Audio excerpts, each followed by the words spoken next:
All right, so we've got another head-to-head here. I've got an Epson QL3000 and a XGIMI Titan. The XGIMI Titan is pretty new. It is $3,999 and they advertise it at 5,000 lumens. The Epson QL3000 is also relatively new and it has a retail price of $15,999, but that is as a body-only projector, and then you'll need to buy a lens as well for it, and a lens will run you about $1,500 for their standard lens, all the way up to about $4,000 or a little bit more for some of their more specialty lenses like short throw lenses. I've gone through and done some testing. Both of these projectors tested very well. I've got my notes here. So again, Epson says that this is a 6,000 lumen projector. On dynamic mode, it measures 6,768 ISO lumens. So that's about a little over 10% over its advertised.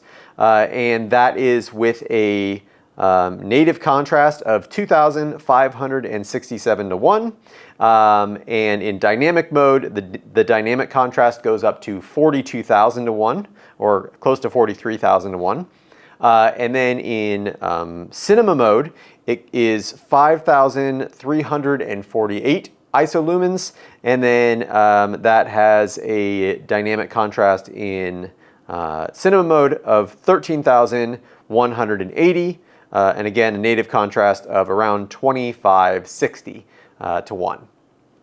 The XGIMI Titan is advertised at 5,000 lumens, and in TV mode, it comes out at 4,753 lumens, so very close to 5,000, just a little bit shy.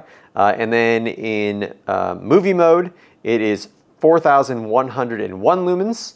Again, these are ANSI/ISO lumens. And then in performance mode, the Titan comes out at 6,917 lumens. So technically speaking, the Titan is 200 lumens brighter than the Epson, but that comes with a little caveat in that the XGIMI in performance mode is extremely loud. It's got its fans actually ramped up as high as they can go. Normally you would expect a performance mode to look pretty bad as well. It would be massively green shifted, and nobody would ever really want to use it. That doesn't really seem to be the case with the Titan. Performance mode looks kind of decent, and I guess if you had your Titan in a hush box or something and there was a lot of cooling around it, you could theoretically use that mode for some extended period of time if you need it to be really bright.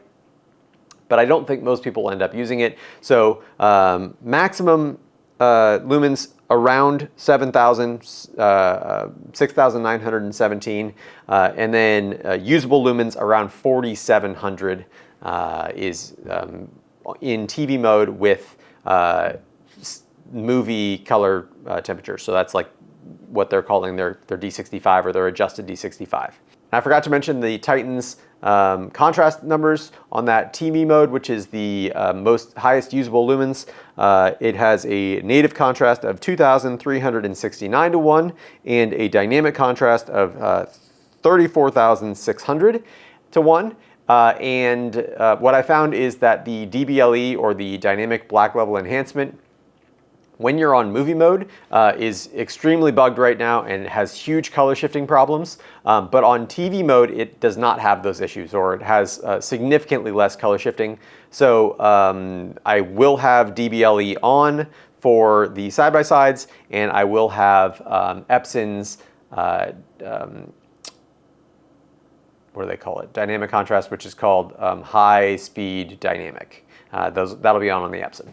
So we're going to throw them up on the screens side by side and see how they look.